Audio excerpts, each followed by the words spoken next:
शक्तिपीठाच्या आडून शेतकऱ्यांचा शक्तिपात करणाऱ्या राज्यकर्त्यांच्या सत्तेची नशा शेतकरी उतरवणार. ॲडव्होकेट दीपक लाड. शक्तिपीठ असे गोंडस नाव ठेवून शेतकऱ्यांना उद्ध्वस्त करणाऱ्या शक्तिपीठला पलूस कडेगाव तालुक्यातून जोरात विरोध आहे. जर शक्तिपीठ नावाचे भूत पलूस आणि कडेगाव तालुक्याच्या सुपीक जमिनीवरून लादण्याचा प्रयत्न झाला तर हा क्रांतिकारकांचा तालुका आहे.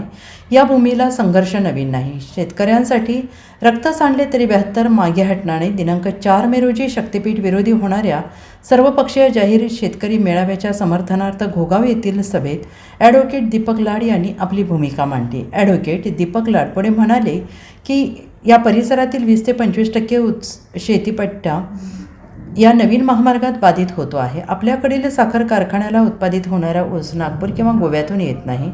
ऊसाची उत्पादकता कमी झाल्यामुळे अगोदरच मेटाकुटीला आलेले साखर कारखाने बंद पडण्याची अवस्था निर्माण झाली आहे. या नवीन रस्त्याच्या प्रचंड मोठ्या भरावामुळे त्यांना मानवनिर्मित महापूर आणून माणसं मारायची आहेत.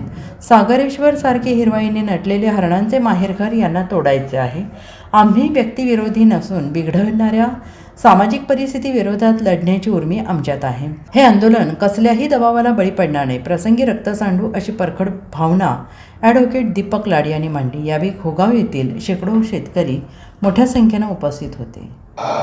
अरे माणूसची पिकते जिथे अशा आम्ही शेती असो, जेथे असो तेथे असो, सदा विजेते असो अशी परंपरा सांगणारे आमच्या घोगाव आणि कुंडलचे आम्ही वादनदार. आमच्या पूर्वजांनी काय केलंय, कशा पद्धतीचा इतिहास निर्माण केलाय हे सांगणारे आम्ही या ठिकाणी वादनदार.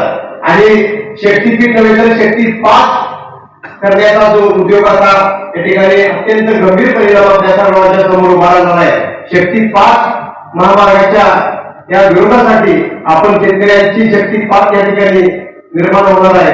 अशा महामार्गाच्या विरोधाला आपण सर्वजण एकत्रित आलो.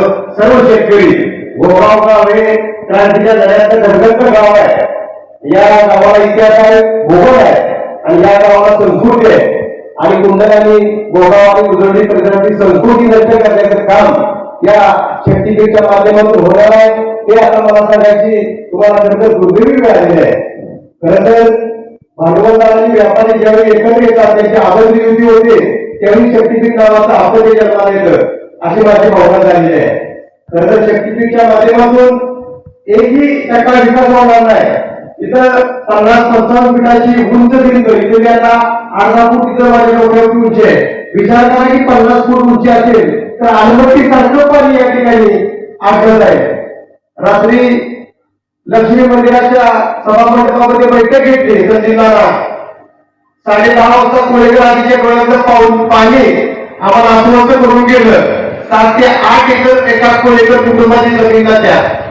खरं तर या ठिकाणी गोवाचा जो पट्टा आहे पूर्ण डोंगराकडचा तो सगळाच असतोय. म्हणजे खरं तर माणसांच्या मनाची थडगी करून जर तुम्हाला विकास करायचा असेल तर तो विकास या क्रांतीभूमीमध्ये खपून घेतला जाणार नाही. सागरेश्वर अभयारण्य भारतीय राज्यघटना कायद्याच्या कलम 51 परिषद क्रमांक 7